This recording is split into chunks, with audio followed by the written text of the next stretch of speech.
Hello, my name is Connor DeWald, and this is my mechanics presentation for Project and Portfolio 4. Hopefully you've watched the gameplay video going into this one. This will just be based on the mechanics. My main mechanic is for the player to collect an item and to pick it up, put it in their inventory, kind of an idea. They can go through the level and have conversations with animals or pirates all around. And the other main objective is just for their time taken to collect 20 loot and retrieve it back to the ship. So, initially, the game starts with a prompt to collect the 20 loot and to jump or press tab to see the stats. I guess another mechanic I created was the stat screen. So when the player presses tab, they can see the different stats taking place. If they jump and grab a fruit or collect gold, it then is added on the very top, the loot collected. If they pick up a sword, same thing. Now they're at 3. Flowers. Any sort of collectible for the player to pick up. Berries included. There are fish along the other path. Now it's at 6. 7. If the player walks into this fish, it has a conversation with them. And now their conversations turn into 3. If the player walks along this path, the parrot kind of squawks at them. Now they're at 4. If they come along this way, it's another way for the parrot to kind of attract attention for the player. They're at 5. The player only needs to reach 5 conversations to reach the end of the game. There are a few more, like this squirrel. They're at 6. Picking up these pineapples will also cause the player's loot bar to progress. However, I could not get an invisible wall with the collisions to work correctly to where the player is almost blocked off right here and can't enter the ship until they have 20 loot. They can still enter the ship and be at the level end even though they only have 10 loot. It does take away from the immersion, but as time allows. Going into the blueprints, in here there's the collectible.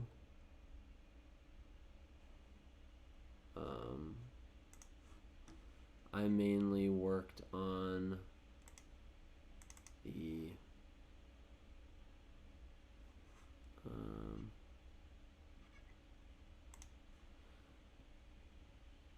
created many different blueprints here, such as the heads-up display to create the stat screen, the menu stats UI, the stat tracker library, the stat tracker UI, and my controller.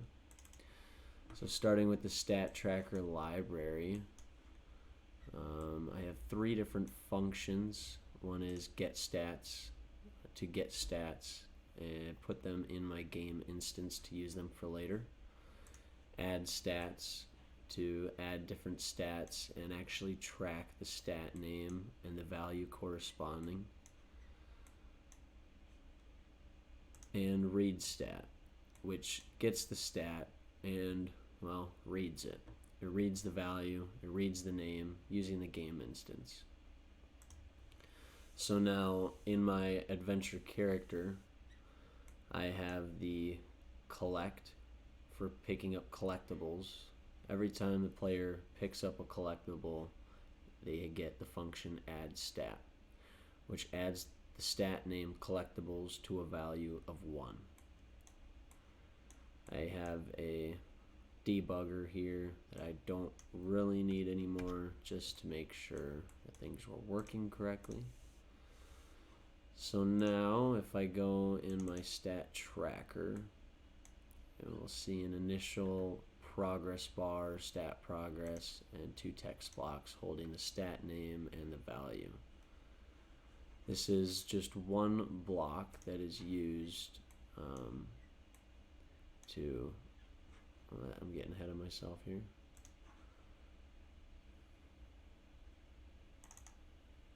To track all three of these within the,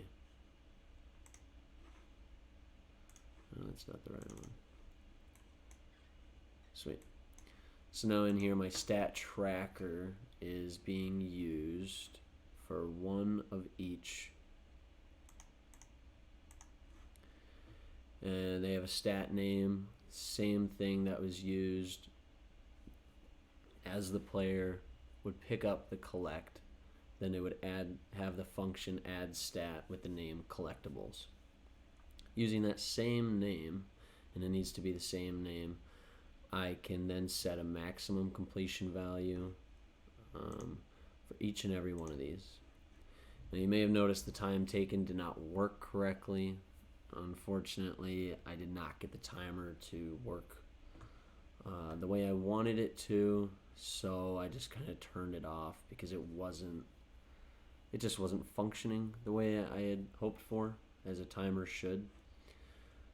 Anyway, in this heads-up display, it's just kind of an overarching display of the entire thing that shows up when the player presses tab.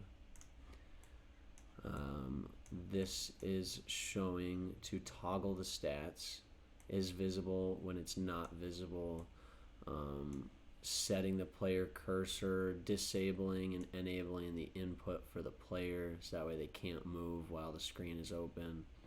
And it's also refreshing the stats. That way the counter is actually staying up to date. I also had a custom event update tracker, which works hand in hand with setting this progress bar. It's sort of communicating in real time whenever the player presses tab. If I could find that.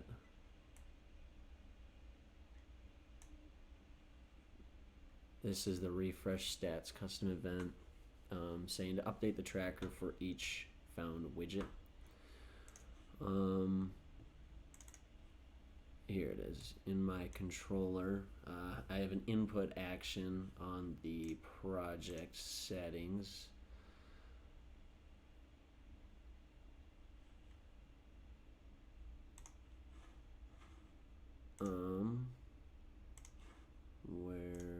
There it is, sorry.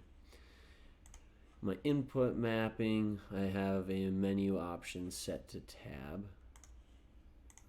So now input action menu, toggle stats, HUD. HUD is casting.